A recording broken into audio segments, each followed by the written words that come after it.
karena angkanya di atas 4%, ya. Yaitu PDIP 16,82, Partai Golkar, Partai Gerindra, PKB, Nasdem, PKS, Demokrat, dan PAN. Jadi sama dengan pemilu 2019 minus P3. Ya. Jadi ini 8 partai yang dari hasil quick count kita lolos PT karena dukungannya di atas 4% dan kita anggap aman. Ya. Ini yang kedua. Yang ketiga, satu lagi partai yang kita kategori masih abu-abu. Ya. Secara quick count, secara objektif, secara ilmiah tidak bisa kita katakan bahwa partai ini lolos atau partai ini tidak lolos. Ya. Karena angka quick count P3 itu di angka 3,88%. Jadi hanya kurang 0,2% menuju 4%. Karena quick count kita marginnya plus minus 1%, maka secara ilmiah ya kami tidak bisa secara firm menempatkan partai ini apakah lolos atau tidak lolos. Ya. Jadi ada satu partai lagi yang punya potensi lolos. Ya. Nanti kita menunggu hasil KPU. Karena angka hasil quick count-nya P3 di angka 3,88%. Dari data tadi yang masuk kurang lebih sekitar 99,6%. Kemudian yang keempat, partai yang tidak lolos PT. Ini hasil quick count kita. Dari partai yang tidak lolos PT, ya, ini ada 9 partai.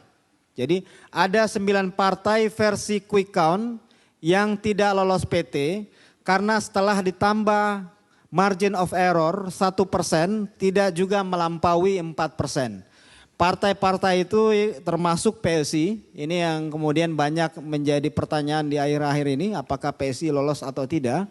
Ya, hasil quick count kita menempatkan PSI di angka 2,71%.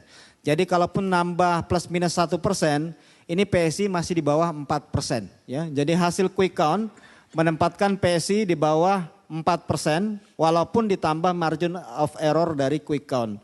Kemudian Perindo, ini juga mengulang pemilu sebelumnya tidak lolos PT 1,38, Gelora, Hanura, Partai Buruh, Partai Garuda, PBB, PKN, dan Partai Umat. Jadi ini gabungan semua partai baru plus partai yang pernah ikut pemilu sebelumnya, itu rata-rata semuanya tidak lolos PT. Ya.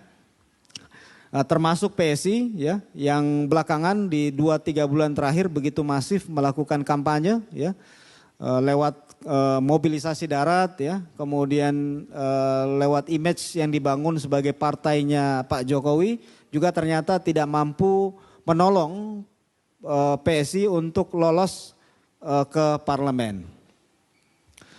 Kemudian kita lihat perbandingan datanya dibanding 2019 hasil quick count kita dengan 2019 ya.